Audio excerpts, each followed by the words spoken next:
Welcome back. In our last post, we talked about extraordinary relationships. Yep, we talked about the going from the ordinary to the extraordinary, as well as a set of practices to help you get to the extraordinary. Yes. And so we will introduce that to you right now. Trusting you are loved.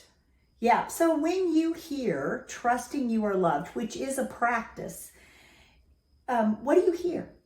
What do you hear? Well, the first time when I heard that, I thought, what does that even mean? Yeah, that's good. Yeah, what does that even mean? Mm-hmm. Sometimes I think people hear trusting you are loved like, oh, well, I have to have evidence that I'm loved. Yes. Or love is obligation. So love is transactional. If I'm behaving or doing this or saying this, then I know I'll get love. And if I don't, then I risk losing that love. Right. It's sort of conditional. I have to prove myself. There you go. Right. So do you ever feel like you're always proving yourself inside of a relationship, and that if you fail to prove yourself, you'll lose the love in that relationship?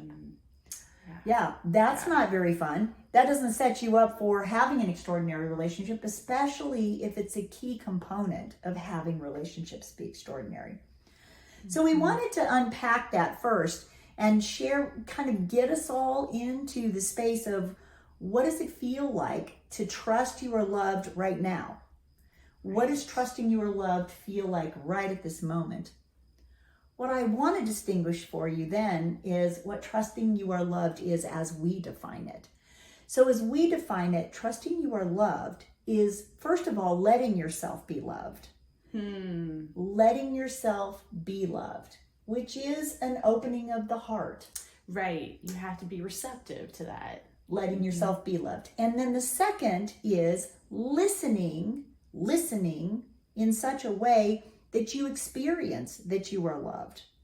Now, what does that mean? Well, we're going to unpack that too in a lot of different ways in terms of listening. Listening is a very powerful practice, and it takes on many, many different forms depending on the part of the practice that you're working on.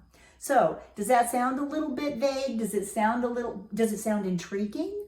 Does it sound like, you know what? I don't know, these people are full of shit. I would like to hear from you. But right now, what I'd like to leave you with is, when you hear trusting you are loved, what do you experience?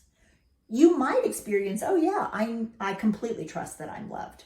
And if you do, share that with us. If you don't, share what you do experience in terms of trusting you are loved. I want to take a dive into this and ask you to just sit with it for a little while. And in our next post, we'll unpack a little bit more about why that's so important. And one of the hints that I'll give you is that trusting you are loved does not come from outside yourself. Yeah, it comes from within. I'll just add to that. She's giving you information there. Thank you for so joining much. us. Yes. I am Jareen Lamoureux. I am Dr. Elise Coten. And join us again for our next post, where we're going to continue to unpack these practices and give you sneak peeks on what you can expect in extraordinary relationships. Thank you so much. Have a great day. Bye.